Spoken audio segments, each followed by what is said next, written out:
Hi friends, welcome to Sukanya kitchen. ನಾನು ಇವತ್ತೊಂದು healthy recipe ತೊಗೊಂಡು ಬಂದಿದ್ದೀನಿ. ಅದು ಏನಪ್ಪ ಅಂದರೆ ಅಕ್ಕಿ ರೊಟ್ಟಿನ ಸ್ವಲ್ಪ ಡಿಫ್ರೆಂಟಾಗಿ ಈ ರೀತಿಯೂ ಒಂದು ಸರಿ ಟ್ರೈ ಮಾಡಿ ನೋಡಿ. ತುಂಬ ಅಂದರೆ ತುಂಬಾ ಚೆನ್ನಾಗಿರುತ್ತೆ, ತುಂಬ ಸಾಫ್ಟಾಗಿರುತ್ತೆ, ತುಂಬ ಟೇಸ್ಟಿಯಾಗೂ ಸಮೇತ ಇರುತ್ತೆ.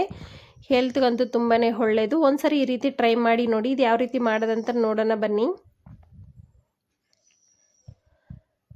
ಇದಕ್ಕೆ ನಾನೀಗ ಈ ರೀತಿ ಒಂದು ಸೈಜ್ಗಿರುವಂಥದ್ದು ಒಂದು ಸೋರೆಕಾಯಿ ಅನ್ನೋದು ತೊಗೊಂಡಿದ್ದೀನಿ. ಅದನ್ನು ಮೇಲೆಗಡೆ ಸಿಪ್ಪೆಲ್ಲ ತೆಗೆದುಬಿಟ್ಟು ಈ ರೀತಿ ತುರಿದ್ಬಿಟ್ಟು ನಾನು ತಗೊಳ್ತಾ ಇದ್ದೀನಿ.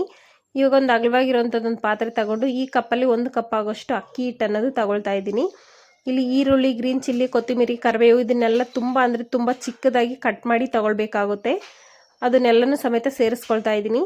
1-2 ಇಡೀ ಆಗೋಷ್ಟು ಇಲ್ಲಿ ಕ್ಯಾರೆಟ್ ತುರಿ ಅನ್ನೋದು ಅದನ್ನು ತುರಿದ್ಬಿಟ್ಟು ತಗೊಳ್ತಾ ಇದ್ದೀನಿ.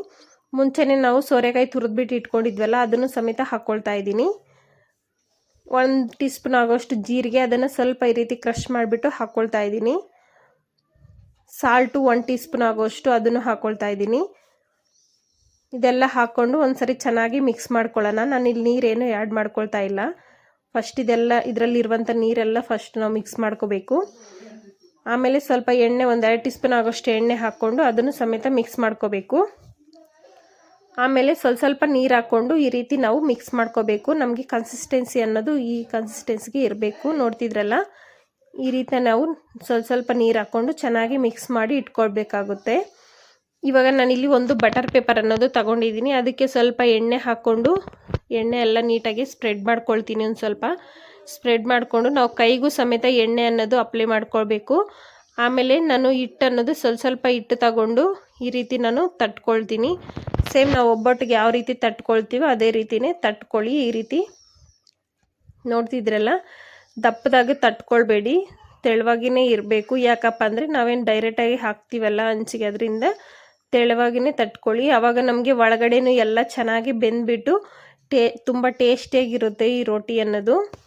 ನೋಡ್ತಿದ್ರಲ್ಲ, ಈ ರೀತಿ ನೀಟಾಗಿ ನಾವು ತಟ್ಕೊಳ್ಬೇಕಾಗುತ್ತೆ. ತುಂಬ ಸಿಂಪಲ್ ಅಂದರೆ ತುಂಬ ಸಿಂಪಲ್ಲಾಗಿ ಮಾಡ್ಕೊಳ್ಬೋದು. 2 ನಿಮಿಷದಲ್ಲಿ ನಾವು ಹಾಗೋ ಹೀಗೋ ಅಂತಲೇ ಮಾಡ್ಕೊಳ್ಬೋದು. ತುಂಬ ಹೆಲ್ದಿಯಾಗೂ ಇರುತ್ತೆ. ಈಗ ನಾನು ದೋಸೆ ಹಂಚು ತಗೊಂಡಿದ್ದೀನಿ. ಅದಕ್ಕೆ ಸ್ವಲ್ಪ ಎಣ್ಣೆ ಅಪ್ಲೈ ಮಾಡ್ಕೊಳ್ತಾ ಇದ್ದೀನಿ. ನೋಡಿ, ಸೇಮ್ ನಾವು ಒಬ್ಬಟ್ಟಿಗೆ ಯಾವ ರೀತಿ ಹಾಕ್ಕೊಳ್ತೀವೋ ಅದೇ ರೀತಿಯೇ ಹಾಕ್ಕೊಳ್ಬೇಕಾಗುತ್ತೆ.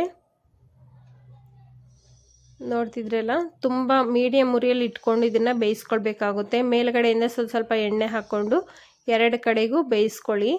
ಹೈ ಫ್ಲೇಮ್ ಇಟ್ಕೊಂಡು ಬೇಯಿಸ್ಕೊಳ್ಳೋಕೆ ಹೋಗಬೇಡಿ, ಸೀದೋಗ್ಬಿಡುತ್ತೆ ಮತ್ತು ಒಳಗಡೆ ಎಲ್ಲ ಬೆಂದಿರೋದಿಲ್ಲ. ಈ ರೀತಿ 2 ಕಡೆಗೂ ನಾವು ಚೆನ್ನಾಗಿ ತಿರುಗಿಸ್ಕೊಳ್ತಾ ಬೇಯಿಸ್ಕೋಬೇಕಾಗುತ್ತೆ. ನೋಡ್ತಿದ್ರಲ್ಲ, ನನಗೆ ಇಲ್ಲೊಂದು ಸ್ವಲ್ಪ ಪವರ್ ಅನ್ನೋದು ಕಟ್ಟಾಗಿತ್ತು, ಅದರಿಂದ ಸ್ವಲ್ಪ ಕತ್ಲು ಅನ್ನಿಸ್ತಿದೆ ಅಷ್ಟೇ. ಈ ರೀತಿ 2 ಕಡೆಗೂ ಬೇಯಿಸ್ಕೊಂಡು ತಗೊಳ್ತಾ ಇದ್ದೀನಿ ನಾನು. ಇವಾಗ ನಾನು ಉಳಿದಿರುವಂಥ ಹಿಟ್ಟೆಲ್ಲನೂ ಸಮೇತ ಇದೇ ರೀತಿ ರೆಡಿ ಮಾಡ್ಕೊಂಡು ಇಟ್ಕೊಂಡಿದ್ದೆ. ನೋಡ್ತಿದ್ರಲ್ಲ, ಇದನ್ನು ನೀವು ಚಟ್ನಿ ಜೊತೆಲೂ ತಿನ್ಬೋದು, ಡೈರೆಕ್ಟಾಗೂ ಸಮೇತ ತಿನ್ಬೋದು. ಟೊಮೊಟೊ ಚಟ್ನಿ, ಕೊಬ್ಬರಿ ಚಟ್ನಿ ಈ ರೀತಿಯೂ ನೀವು ತಿನ್ಬೋದು. ನಾವು ಡೈರೆಕ್ಟಾಗೂ ಸಮೇತ ತಿನ್ಬೋದು. ತುಂಬಾ ಟೇಸ್ಟಿಯಾಗಿರುತ್ತೆ. ನೋಡಿದ್ರಲ್ಲ, ಚಿಕ್ಕ ಮಕ್ಕಳಂತೂ ಇದನ್ನು ಕೈಯಲ್ಲಿ ಹಿಡ್ಕೊಂಡು ಓಡಾಡ್ಕೊಂಡು ತಿಂದುಬಿಡ್ತಾರೆ, ಅಷ್ಟು ಟೇಸ್ಟಿಯಾಗಿರುತ್ತೆ. ಮನೇಲಿ ದೊಡ್ಡವ್ರಿಗೂ ಅಷ್ಟೇ ತುಂಬಾ ಇಷ್ಟ ಆಗುತ್ತೆ. ನಮ್ಮ ಮನೇಲಂತೂ ತುಂಬ ಇಷ್ಟಪಟ್ಟು ಇದನ್ನು ತಿಂತಾರೆ. ಕೇಳಿ ಮತ್ತು ಮಾಡಿಸ್ಕೊಂಡು ತಿಂತಾರೆ, ಅಷ್ಟು ಟೇಸ್ಟಿಯಾಗಿರುತ್ತೆ. ಒಂದು ಸರಿ ನೀವು ಟ್ರೈ ಮಾಡಿ, ನಿಮ್ಮ ಮನೇಲಿ ಇರೋರಿಗೆ ಮಾಡಿಕೊಟ್ಟು ನೋಡಿ. ಒಂದು ಸರಿ ಅವ್ರಿಗೆ ಹೆಂಗೆ ಅನ್ನಿಸ್ತಂತ ನಮಗೆ ಕಮೆಂಟ್ ಮೂಲಕ ತಿಳಿಸಿ. Thank you for watching.